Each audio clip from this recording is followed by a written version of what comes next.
এই সেই life insurance limited, হ্যাঁ, ইসলামী লাইফ ইন্স্যুরেন্স লিমিটেড। এই যে এই বইটা দেখেন, এই যে এটা হচ্ছে আমার আম্মার নামে বইটা করা। তো আমার আম্মা এই বইটা করছিল, ইন্স্যুরেন্সটা করছিল হচ্ছে আমার নামে, ঠিক আছে, মানে আমার আম্মার নামে করা, মানে আমার নামে করছিল ইন্স্যুরেন্সটা। তো এখানে ইন্স্যুরেন্সটা সময়টা দেওয়া, এই যে দেখেন 2018 সালে করা হয়েছে, হ্যাঁ, এটার মেয়াদ হচ্ছে 10 বছর। তো এটা হচ্ছে 28 পর্যন্ত ডেট দেওয়া আছে। তো এখানে ভিতরে এই 18 সালের থেকে শুরু করে 28 পর্যন্ত ডেট দেওয়া আছে। তো এখানে প্রায় সময় চলে গেছে আপনার 6 বছরের মতো চলে গেছে। তো এই বইটার বয়স হচ্ছে আপনার 6 বছর। তো এই 6 বছরের ভিতরে আমার হলো 9 মাস টাকা দেওয়া হয়েছে, 9 মাস মানে 9,000 টাকা দেওয়া হয়েছে, ঠিক আছে। এই যে দেখেন 9,000 টাকা, এই যে এখানে হলো 1,000 টাকা, আর হইলো এই যে এখানে হলো বাকি 8,000 টাকা, ঠিক আছে। এই যেখানে সব লেখা আছে। তো ওদের এখানে গেছি, ওদের অফিসে গেছি, দৈনিক বাংলা, ঠিক আছে। দৈনিক বাংলা যাওয়ার পরে ওইখানে গেছি, ওরা বলতেছে যে আপনি এখানে আসছেন। আমি আমি ওখানে ফার্স্টে গেছি যে কিছু টাকা জমা দিব, তো আমি বইটা ওপেন করবো। তো 6 বছর হয়ে গেছে, তো আমার একটা মাথায় বিবেক আছে যে না, 6 বছর যেহেতু হয়ে গেছে, তো আমি কিছু টাকা নিয়ে যাই, যে বইটাকে আমি জমা দিই কিছু টাকা, যেহেতু আমার 9,000 টাকা জমা দেওয়া আছে। আমি কিন্তু নিশ্চিন্তায় কিন্তু এই বইয়ের উপরে নির্ভর করে, কিন্তু এই কোম্পানির উপর নির্ভর করে কিন্তু আমি টাকাটা ওখানে রাখছি, ঠিক আছে, বিশ্বাস করে কিন্তু টাকাটা রাখছি। তো ওইখানে যাওয়ার পরে ওখানে বললাম যে ভাই, মানে ওইখানে কাউন্টারে একটা লোক ছিল, তো ওইখানে বললাম যে ভাই, আমি তো এই বইটা নিয়ে আসছি, এটা আমার আম্মা তো অসুস্থ ছিল, তো বাড়িতে চলে গেছে, ঢাকায় ছিল আগে, বাড়িতে চলে গেছে। এখন সে বলতেছে যে আপনার আম্মার নাম কি? তো বললাম, পরে আম্মার নাম বললাম, পরে বলার পরে বলতেছে যে এই বইটা তো মারা গেছে। আমি বললাম কি বলতেছেন ভাই? এই বইটা তো মারা গেছে, এই বইয়ের ডেট শেষ হয়ে গেছে। আমি কিভাবে ডেট শেষ হয়ে গেছে? এটা তো 28 পর্যন্ত ডেট আছে, 10 বছর পর্যন্ত মেয়াদ আছে এটার, হ্যাঁ, 10 বছর তো মেয়াদ আছে, ঠিক আছে, কিন্তু আপনি এখানে টাকা দেন নাই, মানে প্রত্যেক মাসে যে 1,000 টাকা করে দেন, এটা দেন নাই। আপনি 9 মাস দিয়েছেন, ঠিক আছে, আর বাকি বাকি কয় মাস দেওয়া হয় নাই। আমি বললাম যে ভাই, বাকি কয় মাস দেওয়া হয় নাই, একটা বিপদের কারণে, মানুষ বলতে বিপদ আসতেই পারে, স্বাভাবিক, আমার আম্মা বাড়িতে চলে গেছে, তো এই কারণে আর কি টাকাটা দেওয়া হয় নাই, ঠিক আছে। তো সেই কথা বলছি তাকে, বলা আমার সে উত্তর দিল যে আপনি পুরো 6 বছরের টাকা নিয়ে আইসা আপনি এখানে জমা দিবেন, জমা দেওয়ার পরে যদি ওপেন হয় হবে, আর না হলে তো কিছু করার নাই। তো আমি বললাম যে তাহলে বাকি, আচ্ছা ঠিক আছে, আপনি ওপেন করা লাগবে না, তাহলে আমি এটা রাখবো না, আমি এটা মানে ভেঙে ফেলতে চাই, মানে আমি এটা বন্ধ করে দিতে চাই। তো আমার বাকি যে 9,000 টাকা আছে, তাহলে আমার ওই 9,000 টাকা কী হবে? ও আমাকে বলতেছে আপনি এই 9,000 টাকা পাবেন না। আমি কেন পাবো না? এটা তো আমার কষ্টের টাকা ভাই, আমি আপনাকে এখানে বিশ্বাস করে রাখছি। আমাদের এটা রুলস, মানে আমাদের আইনের ভিতরে এটা আছে, হ্যাঁ। তো আমি বললাম যে ভাই, আপনার আইনের ভিতরে আছে, আপনার আইনের ভিতরে কি আপনি এটা বলে দিছে যে আপনি যে কয় টাকা রাখবে, সে যদি না চালাতে পারে তার টাকা খায় ফেলবা তুমি, এরকম কোনো কোনো কথা আছে? কয় যে না ভাই, আমাদের এটা আইনের ভিতরে আছে, আপনি আইন অনুযায়ী চলতে হয়, এটা কোম্পানি আইন অনুযায়ী চলে। তো আমি বললাম যে আইন অনুযায়ী চলে, তো আমার যে 9,000 টাকা, তো আমি 9,000 টাকা পাবো না? এটা 6 বছরের ভিতরে কি আমার 9,000 টাকা আপনার খেয়ে ফেলবেন নাকি? তো বলতেছে ভাই, আমার সাথে এত কথা বলে লাভ নেই, আপনি ওই 6 বছরের টাকা নিয়ে আসেন, পরে এটা দেখবো, ঠিক আছে, মানে কোনো কথার পাত্তাই দিতেছে না তারা, ঠিক আছে, বলতেছে তারা দেখবে এটা, আপনি 6 বছরের টাকা নিয়ে আসেন। 25টা সর্বনিম্ন 25টা কিস্তি দাও, মানে কিস্তি বলতে 25টা টাকা দাও, মানে 25,000 টাকা তাদেরকে এখানে জমা দিতে হবে। 25,000 টাকা জমা দেওয়ার পরে তারা এই বই ওপেন করবে, তাও করবে কিনা সন্দেহ, ঠিক আছে। তো আমি বললাম যে ভাই, আমার এত কিছু দরকার না, আপনি আমার 9,000 টাকা দিয়ে দেন, ঠিক আছে। আমার মা হয়তো কিছু বুঝে নাই, আপনাদের এই আইন টাইন এগুলো কিছু বুঝে নাই। আমার মায়ে অনেক কষ্ট করে কিন্তু টাকাগুলো জমাইছে, বাসা বাড়িতে কাজ কাম কইরা কিন্তু টাকাগুলো আপনি এখানে রাখছে, বিশ্বাস করে রাখছে, ঠিক আছে। এখন সে হয়তো চালাইতে পারে না, সে বয়স্ক মানুষ, চালাইতে পারে না, 6 বছর পার হয়ে গেছে, কিন্তু আমি বইটা পরে দেখছি, আমার মার কাছ থেকে নিয়েছি। আমি মাকে জিজ্ঞাসা করছি যে মা, এই বইটা কিসের? পরে জিজ্ঞাসা করলাম, জিজ্ঞাসা করা বললো যে এরকম এরকম কাহিনী। তো আমি বললাম যে আচ্ছা ঠিক আছে, বইটা দাও আমার কাছে, আমি যাই আবার টাকাগুলো রাখি, যেহেতু তুমি চালু, এই যে ডেট পর্যন্ত আছে, 28 পর্যন্ত ডেট আছে, তো আমি চালাই যাই। তো তাদের এখানে আসছে, সে আমাকে এই কথা বলতেছে যে বই মারা গেছে, মানে বইয়ের কোনো ডেট নাই, ঠিক আছে। তো এই যে এই বিশ্বাস করে ইসলামী লাইফ ইন্স্যুরেন্স লিমিটেডটা যে, হ্যাঁ, নামটা যে দিছে, হ্যাঁ, এই নামের উপর কামটা কি করতেছে ওরা দেখেন, হ্যাঁ, ওরা নামের উপর কি কামটা করলো। তো আমি যে 9,000 টাকা এত কষ্ট করে আমার মা কাজ কাম করে যে 9,000 টাকা যে জমাইছে, হ্যাঁ, এখানে যে দিছে, হ্যাঁ, নাই বুঝলাম, ঠিক আছে, সে দিতে পারে না, তার মানুষের সমস্যা, তার ব্যক্তিগত সমস্যা, ঠিক আছে, তার ব্যক্তিগত সমস্যা, সে টাকা জমা দিতে পারে নাই। তো যেই টাকা জমা দিছে তাদের টাকা না, তো এটা তাদের কোম্পানির টাকা না, তাদের মানে এখন বিশ্বাস করেন, মানে এত পরিমাণে জিদ উঠতেছে, তাদের তো কোনো, তাদের নিজস্ব টাকা না এটা। এই টাকাটা হচ্ছে আমার টাকা, মানে আমার মার টাকা, কাজ করার টাকা, এটা কষ্টের টাকা এটা। তারা সাথে সাথে টাকাটা গিলে মানে খেয়ে ফেলছে তারা, ঠিক আছে।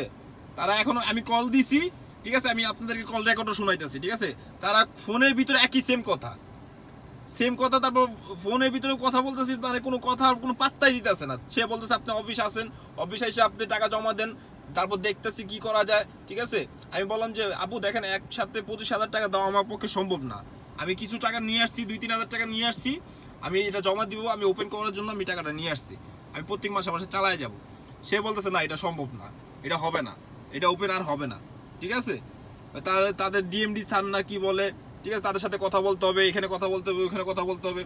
তো আমি ইন্স্যুরেন্স করে আমার কি লাভটা হইলো ভাই বলেন তো? আমার এটা কি লাভটা হইলো? আমার মেয়াদ আছে আরো 4 বছর। তো 4 বছর, আমি 4 বছর লাগলে আমি যে কয় বছর পিছনে বাকি ছিল আমি ওই কয় বছরের টাকা আমি দিতাম, আস্তে ধীরে দিতাম, ঠিক আছে। সে আমার ডাইরেক্টলি বলতেছে আমি নাকি বলে এই বইটাকে, আমার বই নাকি বলে মারা গেছে, মানে আমার বই ডেট শেষ হয়ে গেছে, তারা এই টাকা দিবেই না। হ্যাঁ, তারা কোনো কিছু করলে লাভ নাই, তাদের এই বইটা কি বলে আমি পরে জিজ্ঞেস করলাম, আচ্ছা ঠিক আছে, তাহলে আপনার এই আইনটা কে করছে? অর্থ মন্ত্রণালয় থেকে বলে নাকি, অর্থ মন্ত্রণালয়ের আন্ডারে নাকি বলে এই লিমিটেড নাকি ইসলামী লাইফ ইন্স্যুরেন্স নাকি বলে, এটা এই কোম্পানিটা বলতে অর্থ মন্ত্রণালয়ের আন্ডারে, ঠিক আছে। অর্থ মন্ত্রণালয়ের আন্ডারে, ঠিক আছে, বুঝলাম, সরকারি অনুমতি তো তাও বুঝলাম, ঠিক আছে। তো আপনারা কেন এইভাবে মানুষের সাথে প্রতারণা কেন করবেন? মানুষের রক্তের টাকা এগুলা, হ্যাঁ। আপনারা 9,000 টাকা মেরে খাবেন, হ্যাঁ, 9,000 টাকা খেয়ে ফেলবেন, এরকম লাখ লাখ মানুষের টাকা খাইতেছেন আপনারা, হ্যাঁ, এরকম বহুত মানুষের টাকা আপনারা খাইতেছেন কেন? কি দোষ করছে মানুষে আপনারা কোন? এত সুন্দর নাম দেয়া ইসলামী লাইফ ইন্স্যুরেন্স নাম দিয়া, হ্যাঁ, মানুষের সাথে প্রতারণা করেন, কেন করেন এগুলা? কি দরকার আপনাদের? গরিবের টাকা মাইরা খায়া বড় হইতাছেন, গরিবের টাকা দিয়ে বড় হইতাছেন, গরিবের টাকা দিয়ে এগুলো মনে করতেছেন। আমার মা কষ্ট করে এখানে 9,000 টাকা রাখছে, সেই টাকা আপনারা দিবেন না, সেই টাকা আপনারা গিলে খাবেন, এটা হজম করতে পারবেন না, এই টাকা আপনারা হজম করতে পারবেন না, এটা আপনি মাথায় রাখেন, ঠিক আছে। এই টাকা আপনারা হজম করতে পারবেন না। যারা এই ভিডিওটা দেখতেছেন তাদেরকে আমি একটা কথা বলে দিব ভাই, এই ইন্স্যুরেন্সে কখনোই আপনারা যাবেন না, তারা পুরো বাটপা চিটার পুরো একবারে। আমি এখানে, সে আমাকে কোনো কথা না বলে সে আমাকে বলে যে বই মারা গেছে, মানে বই কোনো টাকাই দিবে না সে, তাদের কোনো আমার কোনো কথার দামই দিতেছে না সে, হ্যাঁ। তারপর এই নাম্বারে কল দিছি, এই যে দেখেন, এই যে এই নাম্বারটাতে কল দিছি, এই নাম্বারটাতে কল দিয়ে একটা মহিলা ধরছে, মহিলা ধরে পরে কতক্ষণ কথা বলছে, 7 মিনিটের মতো কথা বলছে। তো আমি আমার সমস্যাগুলো বলছি, সে কিছুক্ষণ কথা বইলা ফোনটা রাইখা দিছে, মানে ফোন কাটে নাই, ফোনটা রাইখা দিছে। আমি কথা বলতেছি, সে শুনেই না, তাও ফোনটা কাটে, আমি আবার কলটা ব্যাক করছি, রিং হয়েছে, তাও ঢুকে, মানে তাও রিসিভ করে না। তারপর কিছুক্ষণ পরে আবার কল দিছি, ফোন বন্ধ। আমার কাছে রেকর্ড আছে, আমি আপনাদের সামনে রেকর্ডটা শো করতেছি, ঠিক আছে। আপনারা পুরো রেকর্ডটা শুনেন, তাহলে বুঝতে পারবেন। তো ভাই, এই যে এই কার উপর বিশ্বাস করবো বলেন? মানে কোন ইন্স্যুরেন্সের উপর বিশ্বাস করব? আমার টাকা, আমার সবকিছু, আমার পরিশ্রম, আমার কষ্ট, হ্যাঁ, এত কিছু কইরা, হ্যাঁ, সে আমার বইয়ের মেয়াদ আছে, দেখেন আমার বইয়ের মেয়াদ আছে হলো 28 পর্যন্ত, ঠিক আছে। আমি মানলাম আপনাদের আইনের ভিতরে এটা আছে, কিন্তু ভাই আমার টাকাটা কি হবে বলেন? আমি যে 9,000 টাকা জমা দিছি আপনাদের এখানে, আমি যে 9,000 টাকাটা যে জমা দিছি, হ্যাঁ, আমার টাকাটা কই যাবে? আমার টাকাটা আপনারা কি করবেন বলেন? আমার টাকাটা কে খাইছে? কে কার্পেটে গেছে বলেন? কে খাইছে? কে টাকাটা? সরকার খাইছে টাকা? সরকার খাইছে না কে খাইছে টাকাটা? আমি চাইলে সরকার যদি খায় থাকে, সরকারের কাছে আমি এটা বিচার দিব। যদি সরকার যদি এই টাকা খায় থাকে, তাহলে সরকারের কাছে আমি বিচার দিলাম, সরকার আমার টাকাটা দিবে। যদি সরকার খায় থাকে, আর যদি আপনারা খায় থাকেন, তাহলে আপনারা টাকা দিবেন এটার, ঠিক আছে। আপনারা যদি খায় থাকেন, আপনারা বলছেন যে এটা অর্থ মন্ত্রণালয়ের আন্ডারে, তাহলে অর্থ মন্ত্রণালয়ের থেকে টাকা খাইছে, এটা 9,000 টাকা কে খাইছে? এটা প্রশ্নের উত্তর দিবেন আপনি। 9,000 টাকা কে খাইছে, এটা উত্তর দিবেন আপনি। আপনাদের আইন মতো চলবে, ঠিক আছে, কিন্তু আমাদের মেয়াদ শেষ হয় না, আমাদের বয়সের মেয়াদ শেষ হয় নাই। আমি আসছি এখানে বই চালানোর জন্য, আপনার এখানে বই বন্ধ করার জন্য আমি আসি নাই। আর আপনি আমাকে কি বললেন? বই মারা গেছে, মানে বইয়ের ডেট শেষ হয়ে গেছে, এটা আর কখনো চালু হবে না, ঠিক আছে। তো আমার 9,000 টাকা কি হয়েছে? তো আপনি আমার 9,000 টাকা দিয়ে আপনি যদি আপনার যদি অফিসের বা আপনার কোম্পানির কোনো যদি খরচ হয়ে থাকে, ঠিক আছে, তো আপনি ওখান থেকে আমার টাকা থেকে কিছু টাকা কাইটা আপনি বাকি টাকা দিয়ে দেন আপনি আমাকে। সেটা না করে আপনি ডাইরেক্ট বলতেছেন আপনি টাকা পাবেন না, এটা আপনার টাকা নাই। কই গেছে আমার টাকা?